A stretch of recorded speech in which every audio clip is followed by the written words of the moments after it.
Actually कल मेरे phone पे अचानक से कॉल आता है। पूछा जाता है, आप अंबुज पटेल बोल रहे हो ना? हमने बोला हाँ। आपने Patna university student union election fight किया था ना? हमने फिर से बोला हाँ। तो हम ना एक एक करके उधर से ऐसा बोला गया कि हम ना एक एक करके जो Patna university student union election fight किए थे और इलेक्शन फाइट करने के दौरान जो उनका अनुभव रहा था, उन अनुभवों को एक पटना यूनिवर्सिटी के पेज के माध्यम से साझा करवा रहे हैं। क्या आप भी अपने अनुभव को उस पेज के माध्यम से साझा करना चाहेंगे? ऐसा उधर से पूछा गया। तो हमने बिना सोचे हाँ कह दिया और आज आपके समक्ष हैं। साथियों, यही तो हम इंसानों की खूबसूरती है, यही तो हम इंसानों की खूबसूरत इतिहास है। अगर आप उस बुक को पढ़ेंगे, उस बुक का नाम याद आ रहा है होमो सैपियंस, ह्यूमन बींग्स। उस बुक में लिखा हुआ है कि what is actual difference between animal and human. इंसान और जानवर के बीच में एक्चुअल डिफरेंट क्या है। तो जो जानवर होते हैं वो सिर्फ एक दूसरे को रिपोर्ट कर सकते हैं। जैसे एक हिरन जो है दूसरे हिरन से कहती है कि देखो देखो शेर आ रहा है, ऐसा करके सिर्फ वो रिपोर्ट कर सकते हैं, बट वो कहानियां नहीं सुना सकते। लेकिन वही जो हम इंसान होते हैं, मानव होते हैं, वो सिर्फ एक दूसरे को रिपोर्ट ही नहीं बल्कि एक दूसरे से अपनी अपनी कहानियां को सुनाते हैं, बताते हैं, जिससे कि एक सोसाइटी बनती है। इस बात को समझिएगा कि हम कहना क्या चाह रहे हैं कि जब तक हम लोगों के पास अपनी अपनी एक कहानी नहीं होगी, तब तक एक मजबूत सोसाइटी का निर्माण ही नहीं कर सकते हैं, या कह सकते हैं कि एक मजबूत सोसाइटी निर्माण करने के प्रति प्रतिबद्ध नहीं हो सकते हैं। तो हमारे लिए या हम सबों के लिए इससे ज़्यादा खुशी की बात क्या हो सकती है कि हम लोगों को एक डिजिटल प्लेटफॉर्म दिया गया है, जिससे कि हम लोग सारे के सारे जितने भी पुराने छात्र रहे हैं पटना यूनिवर्सिटी के, वो इस पेज के माध्यम से अपने अपने अनुभव को या अपनी अपने कहानी को साझा कर पा रहे हैं। तो हम लोग तो कहीं ना कहीं एक मजबूत सोसाइटी के तरफ ही तो अग्रसर हैं। और मैं तहे दिल से धन्यवाद देना चाहता हूँ जिन लोगों ने भी इस प्लेटफॉर्म को तैयार किया है, इस पेज को बनाया है। और मैं पुनः धन्यवाद इस बात के लिए भी देना चाहता हूं कि आपने हमें इस प्लेटफॉर्म पे कुछ बोलने का अपॉर्चुनिटी दिया। खैर, अब हम उसी मुद्दे पे आते हैं जिसके लिए हमको बुलाया गया था कि हमारा क्या अनुभव रहा था। उस धरती पे सक्रिय राजनीति करना या उस धरती पे चुनाव लड़ना इतना आसान नहीं है। मैं उसी पटना विश्वविद्यालय की धरती की बात कर रहा हूं जिसको पूरा देश मानता है कि अगर आपको राजनीति सीखनी है तो बिहार चले आएं, उसमें भी पटना यूनिवर्सिटी, जहां के दीवारों में भी दिमाग होता है। मैं ऐसा इसलिए कह रहा हूं क्योंकि जो मेरा अनुभव रहा है, तो जिन जिन समस्याओं का सामना आप मेन स्ट्रीम पॉलिटिक्स में आपको देखने को मिलता है, सुनने को मिलता है, वो सारी समस्याओं का सामना पटना यूनिवर्सिटी कैंपस में चुनाव लड़ने के दौरान या सक्रिय राजनीति करने के दौरान उन सारी समस्याओं से जूझना पड़ता है, झेलना पड़ता है। मैं एक सिंपल सी बात बता रहा हूँ कि मान लीजिए कि हम हो या कोई भी स्टूडेंट, जब वो कैंपस में पढ़ाई के साथ साथ राजनीति का ककहरा सीखने की कोशिश करता है या राजनीति का ABCD सीखने का कोशिश करता है, और वो करे भी क्यों ना, सीखने की बात अलग है। आप भी जानते हैं कि इस देश और दुनिया में समाज को बदलने की जो प्राथमिक जिम्मेवारी होती है वो हम नौजवानों और छात्रों के कंधों पे होती है। तो सिंपल सी बात है कि इस देश के अंदर जो घटनाएं घट रही है, या हम जिस कैंपस में पढ़ाई करते हैं, जिस यूनिवर्सिटी में पढ़ाई कर रहे होते हैं, वहाँ पे जो समस्याएं रहती है उस पर हम सवाल कर सकें।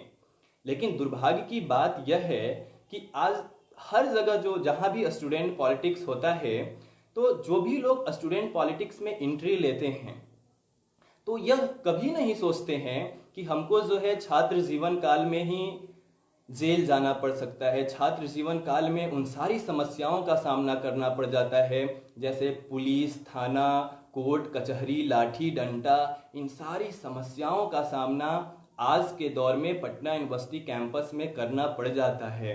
ये मैं अपना अनुभव बता रहा हूँ।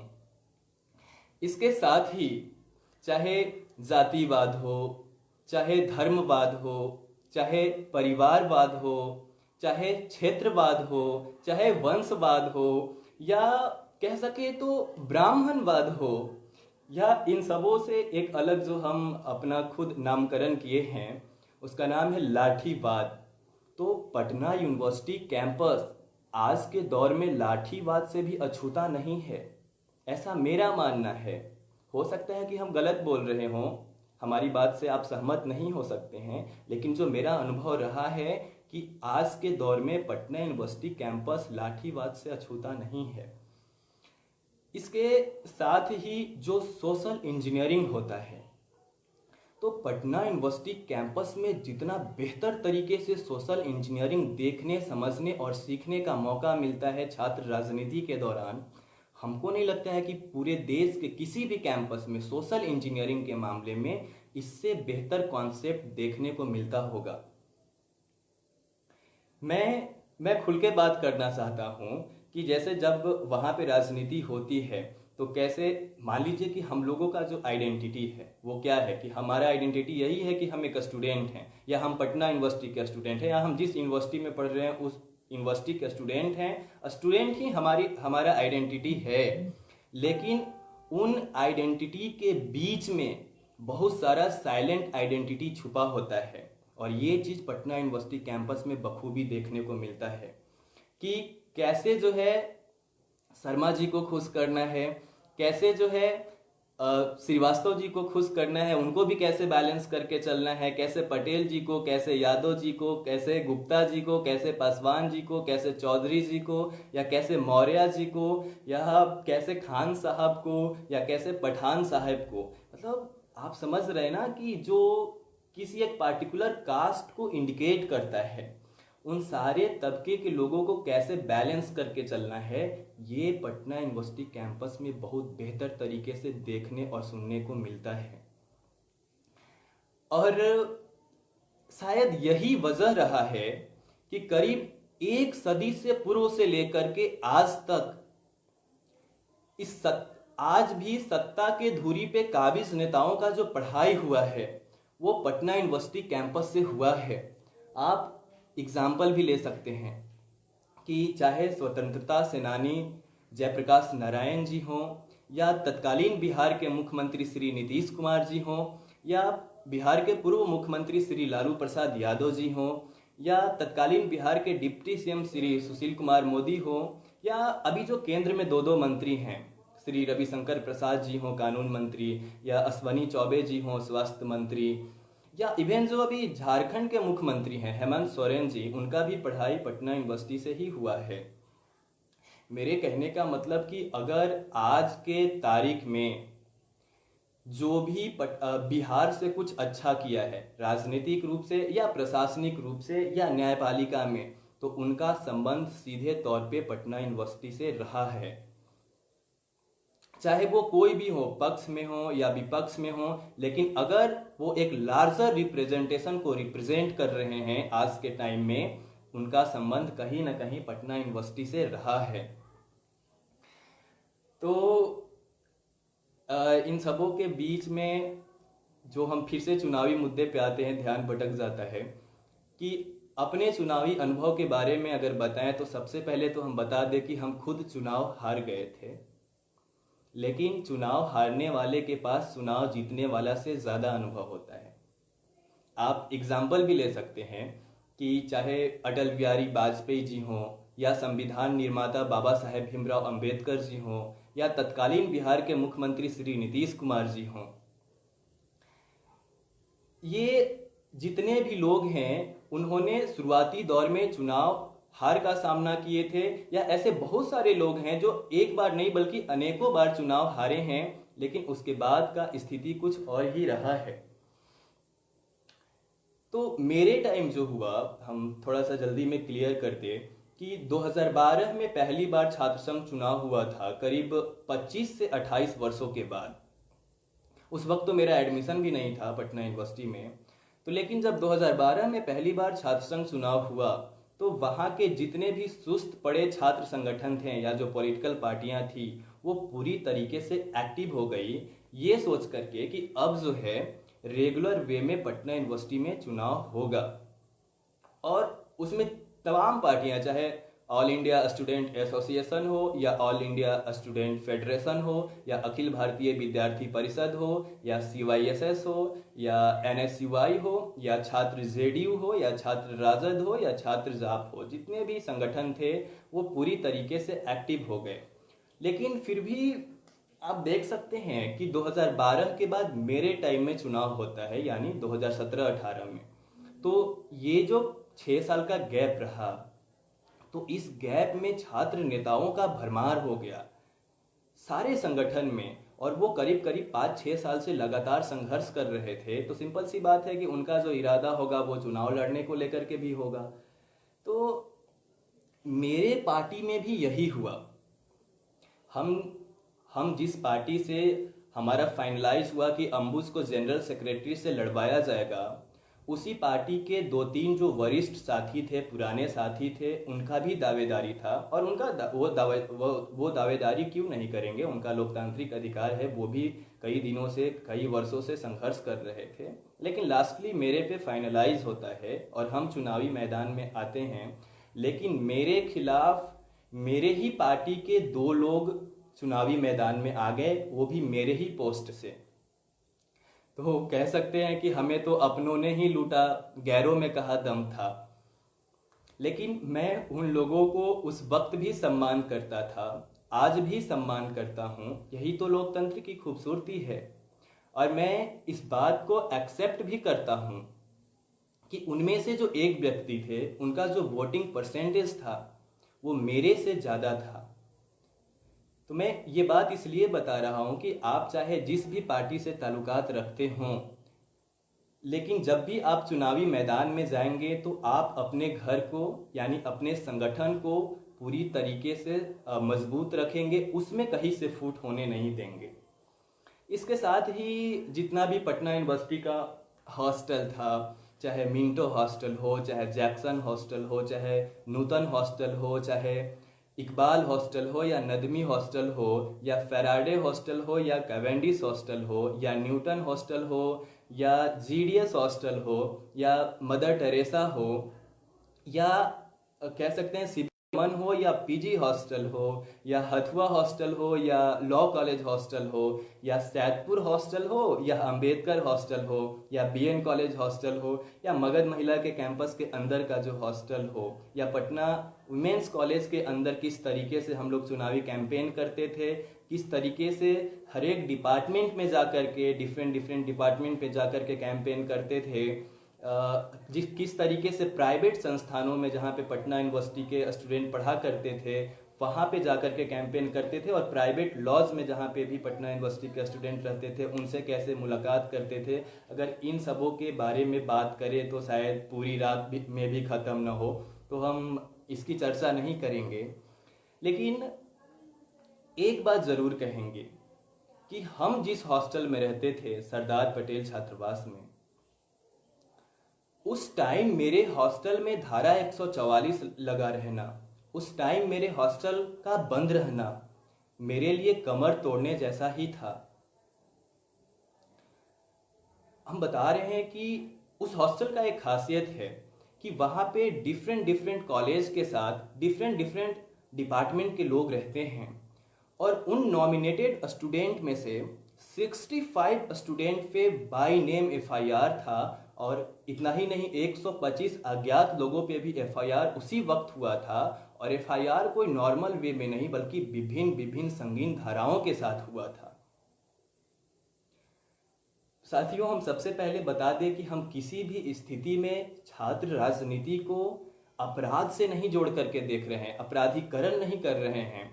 उसमें जो डिसेंट बॉय थे, जो निर्दोष थे, उन पे FIR हुआ और उसका खामियाजा हमको भुगतना पड़ा, इसलिए हम उसकी चर्चा कर रहे हैं। हम जल्दी से ख़त्म कर दें, तो उस वक्त क्या था कि सरस्वती पूजा का टाइम था। और सरस्वती पूजा का जो मूर्ति विसर्जन होता है पटना में, खास करके हॉस्टलों में, तो आप जानते ही हैं कि उसमें जो है बहुत सारे असामाजिक तत्व के जो लोग हैं वो एंट्री कर जाते हैं, और वो कुछ ऐसा हरकत कर देते हैं जिससे कि मामला तूल पकड़ लेता है। लेकिन उस समय उस मामले को सीधे तौर पे पॉलिटिकलाइज कर दिया गया, जिससे मामला भयावह हो गया। और सबसे बड़ी बात है कि उस वक्त उस समय उस हॉस्टल के सरस्वती पूजा समिति के अध्यक्ष खुद हम ही थे। तो आप देख सकते हैं कि एक अध्यक्ष होने के नाते सारी जिम्मेवारी मेरे कंधे पे थी। करीब 1-1.5 महीने से हम खुद परेशान थे, और उस परेशानी से जूझ ही रहे थे कि बीच में चुनाव आ गया, और कह सकते हैं कि हम इन सारी समस्याओं का निर्वहन नहीं कर पाए, सारी समस्याओं को झेल नहीं पाए, और अंततः हम चुनाव हार गए। लेकिन चुनाव हारने के बाद हमने कभी हिम्मत नहीं हारा। हमारी पॉलिटिक्स और हमारी एजेंडे को जिन लोगों ने भी समर्थन दिया था, हम उनके बहुमूल्य वोट को कभी बेकार नहीं जाने दिए।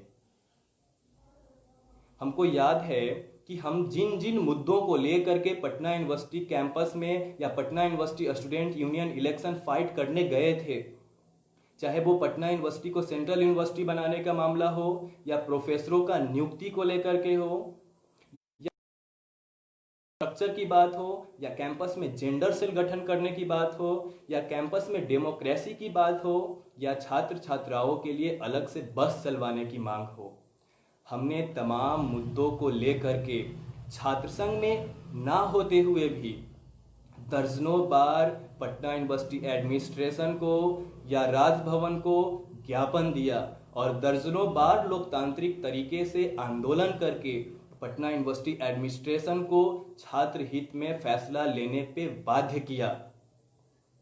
इतना ही नहीं, हमने कई बार उस समय ज्वाइंट मूवमेंट भी किया, और पूरे देश में एक संदेश दिया कि आज भी गैर संवैधानिक फैसलों पे, गैर संवैधानिक मामलों पे पटना यूनिवर्सिटी का छात्र एक है, हम सब एक हैं।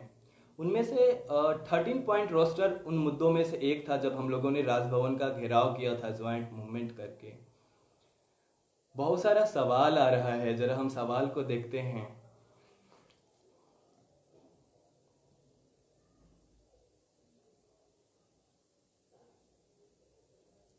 Thank you.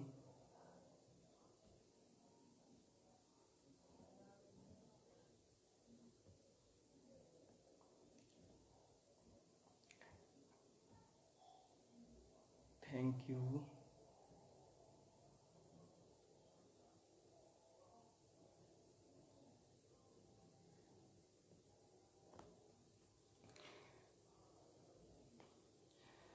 हमें याद है कुछ सवाल इसके पहले भी किया गया था, अभी भी सवाल किया जा रहा है कि आज के टाइम में, यही सवाल है कि आज के टाइम में अधिकतर इंटेलेक्चुअल स्टूडेंट छात्र राजनीति से दूरी क्यों बनाए रखते हैं। तो ऐसा नहीं है कि सारे इंटेलेक्चुअल स्टूडेंट आज के टाइम में राजनीति से दूरी बनाए रखते हैं। हो सकता है कि हमारे पटना यूनिवर्सिटी कैंपस में इस तरीके का देखने को मिलता हो, लेकिन मैं उन इंटेलेक्चुअल स्टूडेंट से सवाल करना चाहता हूँ कि आप इस बात को क्यों नहीं समझ रहे हैं कि आपके पैदा होने से पहले ही आपके साथ राजनीति शुरू हो जाती है। आप मान लीजिए कि उस वक्त हमारे देश की महिलाओं को स्टेट वेलफेयर के कॉन्सेप्ट के आधार पे अगर हर महिलाओं को पोलियो का टीका नहीं कराया गया होता, तो हो सकता है कि हम और आप जो है पोलियोग्रस्त पैदा लेते।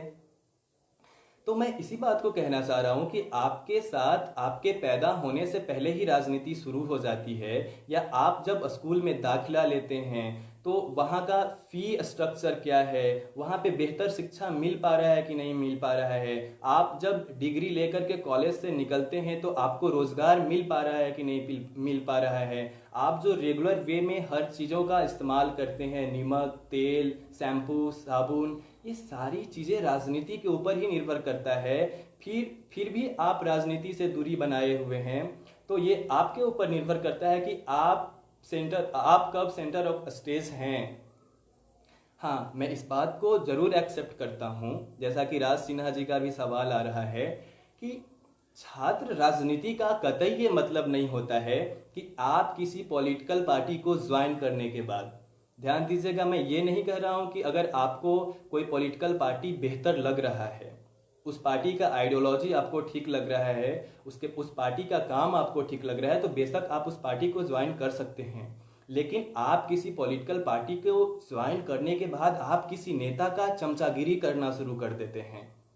आप जो है नेताजी के लिए जिंदाबाद जिंदाबाद के नारा लगाना शुरू कर देते हैं। आप जो है नेताजी के साथ चमचागिरी करते करते आपके दिमाग में यह इंटेंशन बन जाता है कि हम भी आने वाले दिनों में जो है इसी तरीके से चापलूसी करके एमएलए या एमपी का टिकट लेकर के एमएलए या एमपी हम भी खुद बन जाएंगे। या आप यह सोच रहे हैं कि हम इस नेताजी के साथ में रह करके चापलूसी करके अपना भी जो है घीस पीट के अपना भी धंधा सेट कर लेंगे। अगर आपका मकसद ये है तो ये छात्र राजनीति का कतई मकसद नहीं होता है। छात्र राजनीति का मकसद एक सिद्धांत के साथ, एक विचारधारा के साथ समाज हित में होना चाहिए। और आप एक चीज आप लोग रिसर्च कीजिएगा कि इस देश के अंदर में जितने भी पॉलिटिकल पार्टियां हैं और उसके जो मोस्ट लीडर हैं, अगर उनके बारे में थोड़ी सी रिसर्च करेंगे आप, तो आपको पता चलेगा कि वो छात्र जीवन काल में छात्र राजनीति में सक्रिय थे। लेकिन उन्हीं नेताओं से जब आप बात करेंगे और उनसे पूछेंगे कि क्या छात्रों को राजनीति करनी चाहिए, तो बोलेंगे बिल्कुल नहीं करनी चाहिए। छात्रों को राजनीति से क्या मतलब है यार, उनको पढ़ना चाहिए। तो आप उनसे पूछिएगा कि आपके दफ्तर में, आपके ऑफिस में और तमाम नेताओं के ऑफिस में जो ये भगत सिंह का फोटो लगा हुआ रहता है, वो भी एक छात्र थे और वो अपने ज़माने में अपने कॉलेज के टॉपर स्टूडेंट हुआ करते थे। लेकिन उस वक्त जो देश में समस्याएं थी, उस समस्याओं से लड़ते भी थे, पढ़ते भी थे और नौजवानों को संगठित भी करते थे। लेकिन फिर भी वो नेताजी आपको कहेंगे कि यार तुम तो बिल्कुल पॉलिटिकल बात कर रहे हो। तो मेरा मानना है कि अगर छात्र हित में अगर देश हित में और समाज हित में राजनीति करना जरूरी है तो हम राजनीति बेशक करेंगे। और आप देख सकते हैं कि किस तरीके से जो है डीएम साहब का बेटा डीएम बनना चाहता है, प्रोफेसर साहब का बेटा प्रोफेसर बनना चाहता है, लेकिन नेताजी का बेटा नेता बनना चाहता है। लेकिन आज के दौर में गरीब को, या कह सकते हैं कि किसान के बेटे को कहीं जगह नहीं मिल पा रहा है। तो ये जो आज के सोसाइटी में जो क्राइसिस उत्पन्न हुआ है, इस क्राइसिस को समझिए और इसके लिए आप लोगों को तैयार होने की ज़रूरत है। और इसके लिए ज़रूरत है कि आप नए लोगों को मौका दें, वैसे लोगों का मौका दें जो पीपल का वॉइस हो और जिसका वॉइस डेमोक्रेटिक हो और वो एक लार्जर रिप्रेजेंटेशन को रिप्रेजेंट कर रहे हों। तब समझते हैं कि आप इसके बाद भी देख सकते हैं कि किस तरीके से जो पिछली सरकारें थी वो स्टूडेंट पॉलिटिक्स को ये कहते हुए बंद कर दिया था कि छात्र राजनीति में हिंसा होती है। भाई साहब, जितना हिंसा मेन स्ट्रीम पॉलिटिक्स में होता है, शराब बांटा जाता है, हत्याएं होती है, लोकतंत्र को हर तरीके से कुचला जाता है। और मेरा मानना है कि ये उन्हीं लोगों की बीमारी है, मेन स्ट्रीम पॉलिटिक्स वाले नेताओं का ही बीमारी है, जो हम छात्रों के बीच में भी ट्रांसफर होता है। तो साथियों, हम आपसे यही रिक्वेस्ट करेंगे और हम पटना यूनिवर्सिटी के स्टूडेंट से विशेष करके ये रिक्वेस्ट करेंगे कि आप अपने आप में ऊर्जावान हैं। आपको किसी की चापलूसी करने की ज़रूरत नहीं है। हम खुद सोशल मीडिया पे एक्टिव रहते हैं, देखते हैं कि किस तरीके हमको देख करके बड़ा बुरा लगता है कि हमारा पटना यूनिवर्सिटी का स्टूडेंट क्या कर रहा है। मान लीजिए कि हम भी एक पार्टी से ताल्लुकात रखते हैं, जेडीयू से, तो हम अन्यथा अगर नीतीश कुमार जिंदाबाद, शेरे नीतीश जिंदाबाद, शेरे आरसीपी जिंदाबाद, इस तरीके का अगर नारा लगाते हैं तो ये कहीं से सही नहीं है। आप इसी तरीके से हम आपसे गुजारिश कर रहे हैं कि आप जिस पार्टी से भी संबंध रखते हों तो आप शेरे तेजस्वी जिंदाबाद, शेरे लालू जिंदाबाद, या शेरे मोदी जिंदाबाद, या शेरे नीतीश जिंदाबाद, इस तरीके का अन्यथा और कॉपी पेस्ट वाला राजनीति नहीं कीजिए। आप पटना यूनिवर्सिटी के स्टूडेंट हैं, इस बात को समझिए। आपको चापलूसी करने की ज़रूरत नहीं है। और भी कुछ सवाल आ रहा है।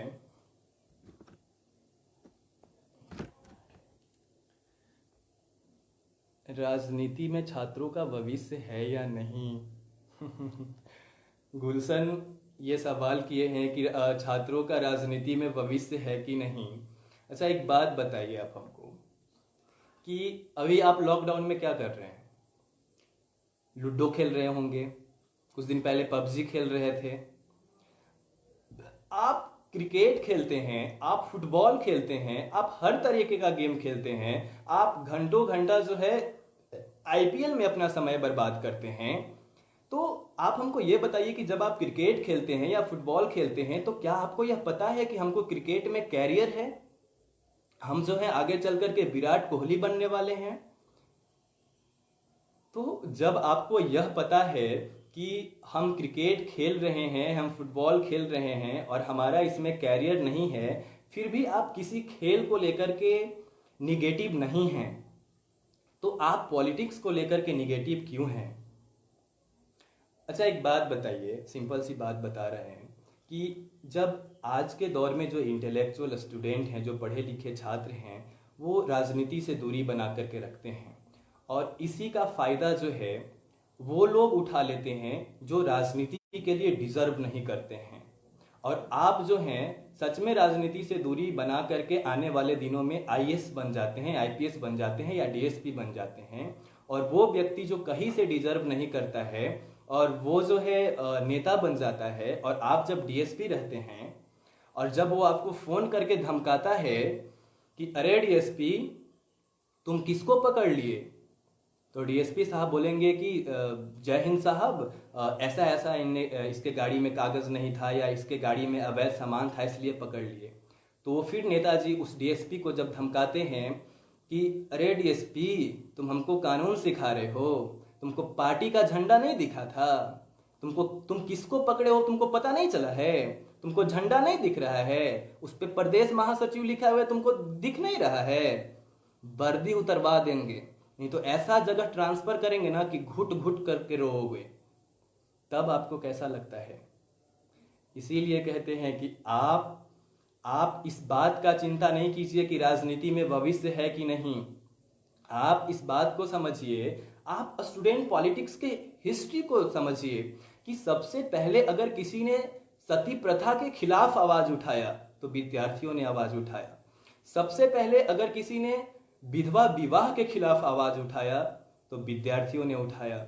सबसे पहले अगर अंग्रेजों से लड़ाई लड़ने में, आज़ादी की लड़ाई लड़ने में भगत सिंह, महात्मा गांधी, सरदार पटेल या जवाहरलाल नेहरू के साथ उंगली पकड़ करके, या कह सकते हैं कि कंधा से कंधा मिला करके किसी ने अगली कतार में लड़ाई लड़ा तो विद्यार्थियों ने लड़ाई लड़ा। आपको स्टूडेंट पॉलिटिक्स के इसी लेगेसी को आगे बढ़ाने की ज़रूरत है। और आप इस बात को भी समझिए कि किस तरीके से जो है आज के डेट में पार्टिसिपेटरी डेमोक्रेसी को प्रोसीजरल डेमोक्रेसी में कन्वर्ट करने की कॉन्स्पिरेसी चल रही है। और जो प्रोसीजरल डेमोक्रेसी होता है उसमें आप सिर्फ और सिर्फ वोट दे सकते हैं, लेकिन आप सवाल नहीं कर सकते हैं। आप सिर्फ और सिर्फ जो हैं नेताजी के लिए जिंदाबाद के नारे लगा सकते हैं, लेकिन आप पार्लियामेंट में खड़ा नहीं हो सकते हैं। आप जो हैं नेताजी के लिए रैलियों में भीड़ इकट्ठा करना शुरू कर देते हैं, लेकिन आपको फ्रेम करने का मौका नहीं मिलता है। आप इस क्राइसिस को समझिए।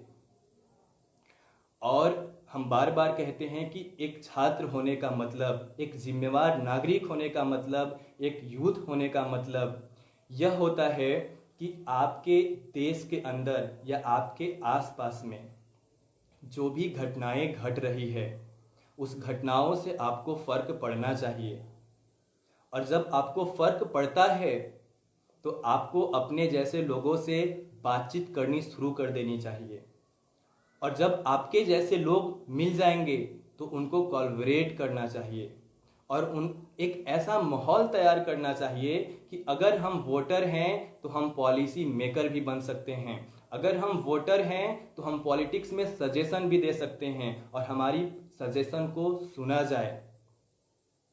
और जो लोग भी पॉलिटिकली इंटरेस्टेड हैं उनको पॉलिटिक्स में जगह दी जाए। आपको ऐसा माहौल बनाने की ज़रूरत है साथियों। और जो हम लोगों का एक हथियार है सोशल साइट, अपना मोबाइल, जैसा कि आज भी हम आप लोगों से मुखातिब हो रहे हैं, एक दूसरे से बातचीत कर रहे हैं, तो ये जो मोबाइल है इस पे जो मिस इन्फॉर्मेशन है उसको काउंटर करने की ज़रूरत है। आप तमाम मिस इन्फॉर्मेशन को काउंटर करते हुए जो राइट इन्फॉर्मेशन है उसको प्रोटेक्ट करने की ज़रूरत है, उसको आगे बढ़ाने की ज़रूरत है। अपने फंडामेंटल राइट को प्रोटेक्ट करने की ज़रूरत है, अपने कॉन्स्टिट्यूशन राइट को प्रोटेक्ट करने की ज़रूरत है। और जब आप इस तरीके का प्रोटेक्ट करने की लड़ाई लड़ेंगे तो हो सकता है कि आपको जेल भी जाना पड़े। लेकिन मैं फिर से आपको याद दिलाना चाहता हूँ भगत सिंह को कि अगर उस वक्त वो भी यह सोच लेते कि हमको जो है अपने देश की रक्षा के लिए, प्रोटेक्शन के लिए जेल जाना पड़ सकता है, तो शायद क्रांति नहीं होती। और मैं तो आपसे क्रांति करने की भी डिमांड नहीं कर रहा हूँ, मैं तो सिर्फ आपसे इतना ही कह रहा हूँ कि आप पॉलिटिकली अवेयर रहिए, आप अपने कॉन्स्टिट्यूशन को लेकर के अवेयर रहिए, आप अपने फंडामेंटल राइट को लेकर के अवेयर रहिए। और भी बहुत तरीके का सवाल आ रहा है। अतुल सिंह जेडीयू, धन्यवाद अतुल। गुलशन तुम तो लंबा चौड़ा सवाल कर दिए, हम करीब करीब जवाब दे दिए हैं। हंसिका साहिबा, थैंक यू हंसिका।